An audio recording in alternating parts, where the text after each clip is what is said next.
Hi friends, அஸ்ஸலாமு அலைக்கும். Welcome to Ashika recipes.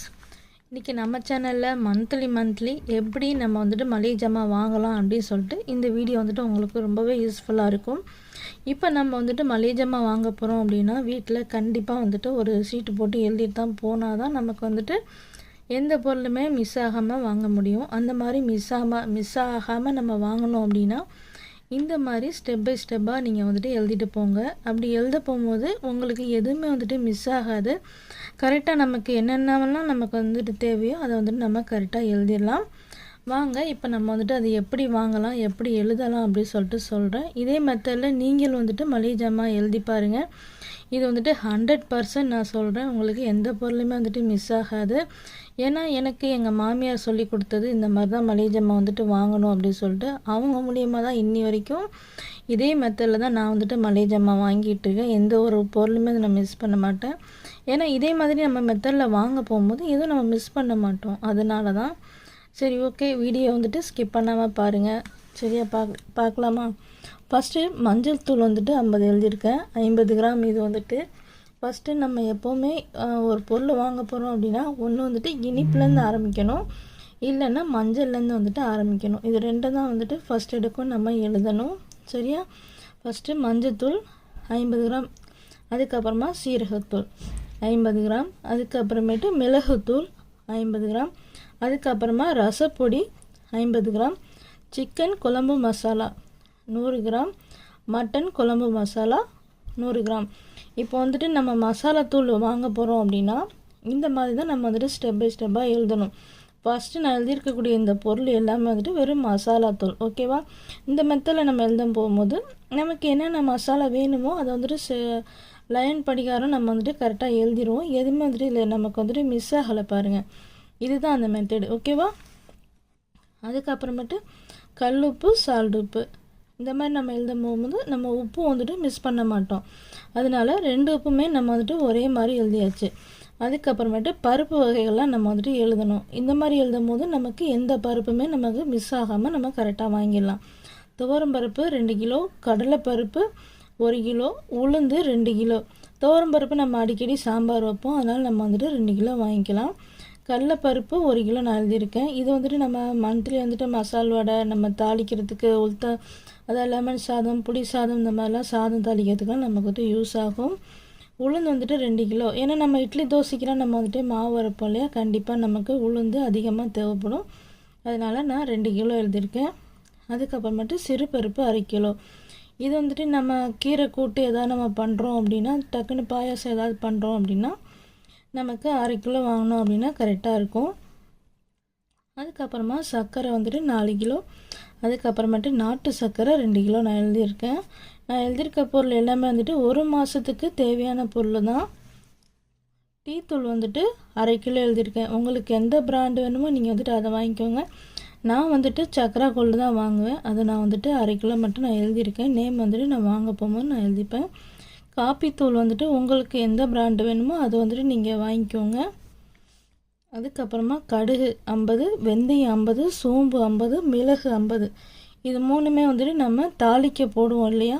ஒரு ரசம் வச்சாலும், காரக்குழம்பு, மீன் குழம்பு, எந்த ஒரு வத்த குழம்பு எது வச்சாலும் இது 3மே வந்துட்டு நம்ம தாளிக்க போடுவோம். அதனால கடுகு, வெந்தயம், சோம்பு, மிளகு இதெல்லாம் சேர்த்து நம்ம ரசப்பொடி நம்ம நுணுக்கிறோம் இருந்தால் கூட டக்குன்னு ஒரு அரைச்சி விட்டு ரசம் வைக்கிறோம் அப்படின்னா கூட நமக்கு மிளகு எல்லாமே வந்துட்டு தேவைப்படும். அதனால வந்துட்டு மிளகு, வெந்தயம், சோம்பு இதெல்லாம் வந்துட்டு நம்ம தனியாக நம்ம எழுதி வந்துட்டு வாங்கி வச்சுக்கணும். பருப்பு வகைகள் வாங்கும் போது இந்த மாதிரி தான் ஸ்டெப்பாக நமக்கு என்னென்ன பருப்பு வேணுமோ அத்தனை பருப்பு நம்ம வந்துட்டு எழுதிடணும். மசாலா தூள் வாங்க போகும்போதும் அதே தான், நமக்கு என்னென்ன மசாலா வேணுமோ அது மெத்தடில் நம்ம வந்துட்டு வாங்கிடணும். சரியா? அதுக்கப்புறமேட்டு உடச்ச கடலை 1 kg நான் வந்துட்டு எழுதியிருக்கேன். இது வந்துட்டு நம்ம சட்னிலாம், தேங்காய் சட்னிலாம் அரைக்கிறதுக்கு நமக்கு வந்துட்டு யூஸ் ஆகும். அதுக்கப்புறமேட்டு குருமா ஏதாவது பண்ணுறீங்க அப்படின்னா நீங்கள் தேங்காயோட வச்சு அரைக்கிறதுக்கு இந்த உடச்சக்கடலை வந்துட்டு உங்களுக்கு யூஸ் ஆகும்.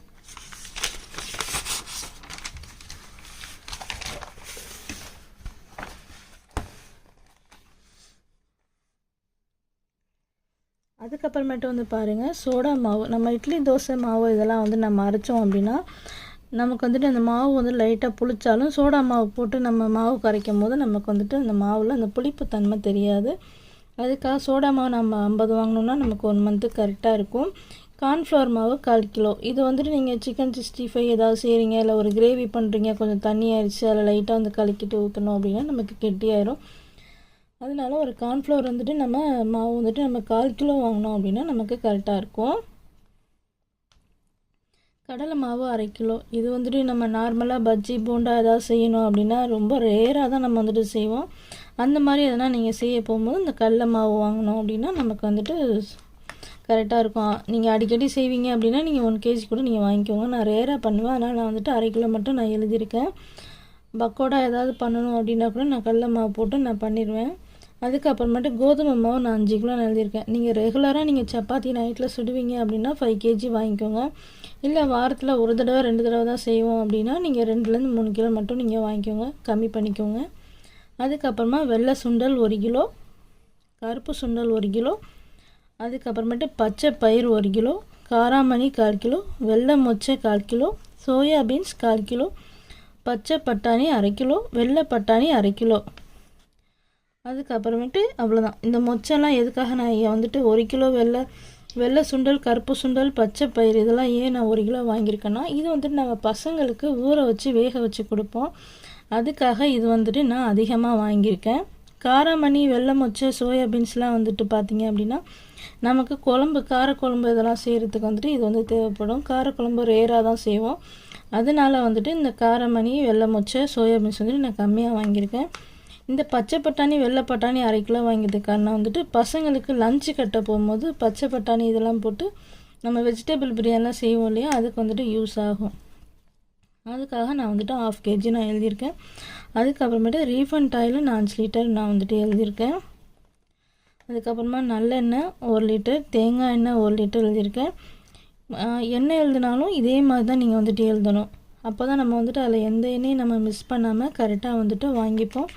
ஒரே எண்ணெய் மட்டும் யூஸ் பண்ணாமல் தேங்காய் எண்ணெய், நல்லெண்ணெய், ரீஃபண்ட் ஆயில் இதெல்லாம் சேர்ந்து நீங்கள் வந்துட்டு யூஸ் பண்ணிக்கலாம். இப்போ ரீஃபண்ட் ஆயில் நான் வந்துட்டு 5 லிட்டர் நான் எழுதியிருக்கேன். இதில் நீங்கள் கம்மி பண்ணி நீங்கள் 3 லிட்டர் கூட நீங்கள் எழுதிக்கலாம்.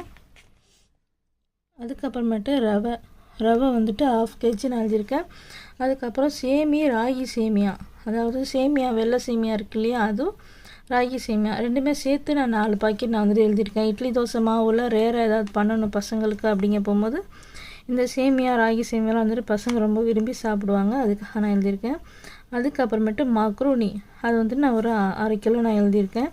அதுக்கப்புறமா மேகி பாக்கெட்டு 5, சம்பா ரவை இது வந்துட்டு பார்த்திங்க அப்படின்னா காலையில் டிஃபனுக்கு நமக்கு இட்லி தோசை மாவு எதுவும் இல்லை, ரேராக நம்ம எதாவது மாற்றி செய்யலாம் அப்படின்னா நம்ம இந்த மக்ரூனி, சேமியா, மேகி, சம்பா ரவை இதெல்லாம் இருந்ததுன்னா டக்குன்னு ஏதாவது ஒரு காலையில் வந்துட்டு நாஸ்டா செஞ்சு பசங்களுக்கு கொடுத்துடலாம்.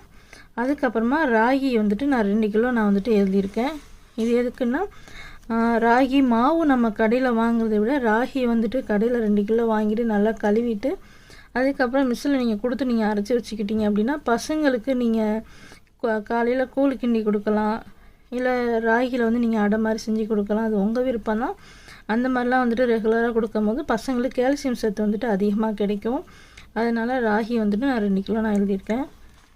நான் என் பசங்களுக்கு மேக்ஸிமம் வாரத்தில் 4 நாள் அந்த மாதிரி வந்துட்டு ராகி கூழ் தான் வந்து கொடுத்துக்கிட்டு இருக்கேன். இதில் வந்துட்டு நிறைய கால்சியம் சத்து இருக்குது, பசங்களுக்கு ரொம்ப வந்துட்டு ஹெல்த்தியும் கூட. அதனால் கண்டிப்பாக வந்துட்டு ராகி சேர்த்துக்கோங்க. இது வரைக்கும் சேர்க்கலை அப்படின்னா இனிமேட்டு வந்துட்டு நீங்கள் ராகி சேர்த்துக்கோங்க. அதுக்கப்புறம் வந்துட்டு பார்த்திங்கன்னா சோப்பு, இப்போ மளிகை ஜாமான் எழுதிட்டோம். அதுக்கப்புறமா குளிக்கிறதுக்கான சோப்பு, இப்போ ஹமாம் சோப்பு நாங்கள் வந்துட்டு யூஸ் பண்ணுறோம். அது வந்து நீங்கள் மந்த்துக்கு வந்துட்டு ஒரு 6 சோப்பு வாங்கிக்கோங்க, கரெக்டாக இருக்கும். அதுக்கப்புறமா சர்ஃப் எக்ஸல் சோப்பு, துணி துவைக்கிற சோப்பு நான் எழுதியிருக்கேன் 4. அதுக்கப்புறம் ஷாம்பு வந்துட்டு ஒரு 6 லிட்டர். நீங்கள் அது வந்துட்டு நீங்கள் எந்த ஷாம்பு வந்துட்டு நீங்கள் யூஸ் பண்ணாலும் சரி, இல்லை அப்படின்னா 2 ரூபா பாக்கெட்டு நீங்கள் வாங்குறா இருந்தாலும் வாங்கிக்கலாம், இல்லை உங்களுடைய விருப்பம் தான், உங்களுக்கு எது வேணுமோ ஷாம்பு வாங்கிக்கோங்க. அதுக்கப்புறமா துணி துவைக்கிற லிக்யூடு கண்டிப்பாக நமக்கு 2 லிட்டர் தேவைப்படும். ஏன்னா ஸ்கூல் யூனிஃபார்ம் துவைக்கணும், வீட்டில் இருக்க துணிமெல்லாம் துவைக்கணும், பெட்ஷீட் துவைப்போம், தலகாணி ஒரு துவைப்போம், அந்த மாதிரிலாம் துவைக்கும் போது நமக்கு மந்த்லி கண்டிப்பாக ஒரு 2 லிட்டர் தான் நமக்கு வந்துட்டு தேவைப்படும். அதுக்கப்புறமேட்டு பேஸ்ட்டு, அதுக்கப்புறமா ஹார்பிக்கு பாத்ரூம் கழுவோம் இல்லையா, ஹார்பிக்கு அது நம்ம சோப்பு ஷாம்பு இந்த மாதிரி நம்ம எழுத போகும்போது நமக்கு பாத்ரூம் கழுவுறதுலேருந்து குளிக்கிறதுலேருந்து துணி துவைக்கிறது இந்த லிக்யூட் ஐட்டம் எல்லாம் வந்துட்டு செட்டாக நம்ம எழுதிடுவோம். அப்படி எழுத போகும்போது நமக்கு எந்த பொருளுமே வந்துட்டு மிஸ் ஆகாது. இந்த மெத்தடில் வந்துட்டு எழுதி பாருங்கள். அதுக்கப்புறமா பாத்திரம் விளக்கிறதுக்கு விம் லிக்யூட் 1 லிட்டர் நான் வந்துட்டு எழுதியிருக்கேன். இப்போ வந்துட்டு மாதம் வீட்டில் வந்துட்டு காரக்குழம்பு, கறிக்குழம்பு, மீன் குழம்புலாம் வச்சு நம்ம சமைக்கிறதுக்கு மசாலா வந்து தேவைப்படும் இல்லையா, அதுக்கு வந்துட்டு எப்படி அரைக்கிறதுன்னு சொல்லிட்டு சொல்லியிருக்கேன். காய்ந்த மிளகாய் 1.5 கிலோ வாங்கிட்டு அதில் 1 கிலோ மட்டும் தனியாக அரைங்க. இந்த 1/2 கிலோ வந்துட்டு இந்த மசாலாவோட சேர்த்து அரைச்சி வச்சுக்கோங்க. சரியா?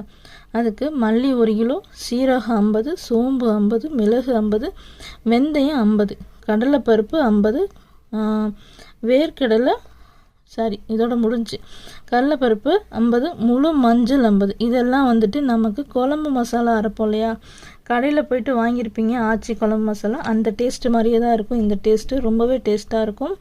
கண்டிப்பாக வந்துட்டு இது வந்துட்டு அரைச்சி வச்சுக்கோங்க. இது அரைச்சிங்க அப்படின்னா கண்டிப்பாக வந்துட்டு உங்களுக்கு 1 மாதத்துக்கு தாராளமாக வந்துட்டு வரும். கண்டிப்பாக வந்துட்டு அரைச்சி வச்சுக்கோங்க.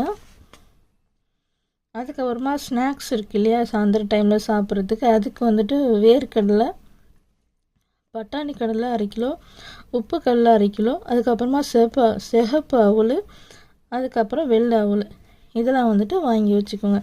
இந்த மெத்தடில் நம்ம வந்துட்டு மளிகை ஜாமான், அதுக்கப்புறமேட்டு நம்ம வீட்டுக்கு தேவையான மளிகை ஜாமான் ப்ளஸ் வந்துட்டு பாத்ரூமில் குளிக்கிறது, ஸ்நாக்ஸு, மிளகா, மல்லி, இந்த மெத்தடில் நீங்கள் வந்துட்டு அரைச்சிட்டு நீங்கள் வாங்கி யூஸ் பண்ணும் போது உங்களுக்கு ஈஸியாக இருக்கும். எந்த பொருளுமே வந்துட்டு மிஸ் பண்ண மாட்டீங்க. விஷயம் வந்துட்டு அதுதான்.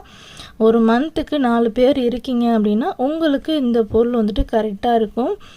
1 மாதத்துலேயே வந்துட்டு கரெக்டாக இருக்கும். இது எதுவுமே வந்துட்டு காலியாகாது. 1 மாதம் ஃபுல்லாக வந்ததுக்கப்புறம் தான் நமக்கு வந்துட்டு காலியாகும். கண்டிப்பாக வந்துட்டு நீங்களும் இதே மாதிரி 1 மாதத்துக்கான மளிகை ஜாமான் வாங்கி யூஸ் பண்ணி பாருங்கள். நான் சொன்ன இந்த மெத்தடில் நீங்கள் மளிகை ஜாமான் வந்துட்டு எழுதி பாருங்கள். நமக்கு எதுவுமே வந்துட்டு மிஸ் ஆகாது. ஏன்னா சம்டைம் வந்துட்டு பார்த்தீங்க அப்படின்னா நம்ம கடைக்கு போயிட்டு திரும்பி வந்துடுவோம். அடடா, நம்ம அந்த பொருளை நம்ம வந்துட்டு வாங்கலையே, மறந்துட்டோமே அப்படின்னு சொல்லிட்டு. இனிமேல் வந்துட்டு அந்த மாதிரி மறக்காமல் நம்ம வாங்குறதுக்கு இந்த மெத்தடை வந்துட்டு நீங்கள் யூஸ் பண்ணி பாருங்கள். 100% வந்துட்டு நல்லா யூஸ் ஆகும். ஏன்னா நம்ம ஸ்டெப் பை ஸ்டெப்பாக தானே நம்ம வந்துட்டு நம்ம பொருள் எல்லாமே எழுதியிருக்கோம். கரெக்டாக வந்து பார்த்தீங்க அப்படின்னா ஸ்டார்டிங்லேருந்தே மஞ்சள் தூள் ஆரம்பித்து மட்டன் மசாலா வரைக்கும் முடிச்சிருக்கோம். மசாலா தூள் எல்லாம் வந்துட்டு அந்த மாதிரி எழுதிக்கோங்க. அதுக்கப்புறம் கல் உப்பு, சால்ட் உப்பு நம்ம எழுதியிருக்கோம். அதுக்கப்புறமா பருப்பு வகைகளில் நமக்கு என்னென்ன வேணுமோ அதை வந்து நம்ம எழுதியிருக்கோம். அதுக்கப்புறமா டீ போடுறதுக்கான டீத்தூள், சர்க்கரை, டீத்தூள், காஃபி தூள்னு சொல்லிட்டு நம்ம எழுதியிருக்கோம். அதுக்கப்புறமா தாளிக்கிறதுக்கு கடுகு, வெந்தயம், சோம்பு, மிளகு நம்ம எழுதியிருக்கோம். அதுக்கப்புறம் சட்னி அரைக்கிறதுக்கு உடச்ச கடலை அதுவும் வந்துட்டு நம்ம எழுதியிருக்கோம். அதுக்கப்புறமேட்டு வந்து பாருங்கள், சோடா மாவு, கார்ன்ஃப்ளவர் மாவு, கடலை மாவு, கோதுமை மாவு, இது வந்துட்டு வெறும் மாவு வகைகள்லாம் நம்ம வந்துட்டு எழுதியிருக்கோம். அதுக்கப்புறமா அந்த பயறு வகைகள்லாம் இருக்குது இல்லையா, அதெல்லாம் வந்துட்டு நம்ம எழுதியிருக்கோம். இங்கேருந்து நமக்கு வந்துட்டு இங்கே வரைக்கும் வந்து பார்த்திங்க அப்படின்னா நம்மளுடைய பயறு வகைகள் எல்லாமே ஒன்று கூட நம்ம மிஸ் பண்ணவே இல்லை. கரெக்டாக இங்கே ஸ்டார்ட் பண்ணி இங்கே வரைக்கும் நம்ம வந்துட்டு முடிச்சிருக்கோம். இந்த மெத்தடில் நீங்கள் வந்துட்டு எழுத போகும்போது தான் உங்களுக்கு எந்த பயிருமே நம்ம வந்துட்டு விடவும் மாட்டோம். கரெக்டாக நம்ம வந்துட்டு எழுதிடுவோம். அதுக்கப்புறமா எண்ணெய் வந்துட்டு நமக்கு என்னெல்லாம் நீங்கள் சமைப்பீங்களோ அந்த எண்ணெய் மெத்தடெலாம் வந்துட்டு நீங்கள் வாங்கி வச்சுக்கோங்க. அதுக்கப்புறமா இப்போ இட்லி தோசை மாவு இல்லை அந்த டைமில் நம்ம ஏதாவது செய்யணும், டக்குன்னு செஞ்சு சாப்பிட்ணும் அப்படின்னா அதுக்காக ரவை, சேமியா, மக்ருனி, மேகி, சம்பா ரவை, ராகி, இந்த மாதிரி வந்துட்டு இந்த ஐட்டம் எல்லாம் வந்துட்டு ஸ்டெப் பை ஸ்டெப்பாக நம்ம வந்துட்டு எழுதியிருக்கோம். அதுக்கப்புறமேட்டு குளிக்கிற சோப்பு, பாத்ரூம் கழுவுறது, இதெல்லாம் வந்து எழுதியிருக்கோம். மெயினாக வந்துட்டு வீட்டுக்கு மிளகாய்த்தூள், அதாவது மல்லித்தூள், குழம்பு மிளகாய்த்தூள் சொல்லுவாங்க இல்லையா, அது வந்துட்டு நமக்கு முக்கியமாக தேவைப்படும். இதுவுமே வந்துட்டு நம்ம லைன் படியாக நம்ம வந்துட்டு எழுதியாச்சு. சாயந்தர டைமில் போர் அடிக்கும் போது வேர்க்கடலை, பட்டாணிக்கடலை, உப்புக்கடலாம் இருந்ததுன்னா சாப்பிட்றதுக்கு நல்லா இருக்கும் இல்லையா, அதனால் வந்துட்டு அது ஒரு 1/2 கிலோ நம்ம வந்துட்டு வாங்கி வச்சுருக்கோம். அவ்வளோதான். கண்டிப்பாக இந்த மெத்தடை வந்துட்டு யூஸ் பண்ணி பார்த்துட்டு எப்படி இருக்குன்னு சொல்லுங்கள். ஓகேவா? நெக்ஸ்ட்டு இந்த மாதிரி ஒரு இன்ட்ரெஸ்டிங்கான வீடியோ வேணும் அப்படின்னா கமெண்ட் செக்ஷனில் சொல்லுங்கள். அடுத்த ஒரு இன்ட்ரெஸ்டிங்கான ஒரு வீடியோவில் பார்க்கலாம். அஸ்ஸலாமு அலைக்கும்.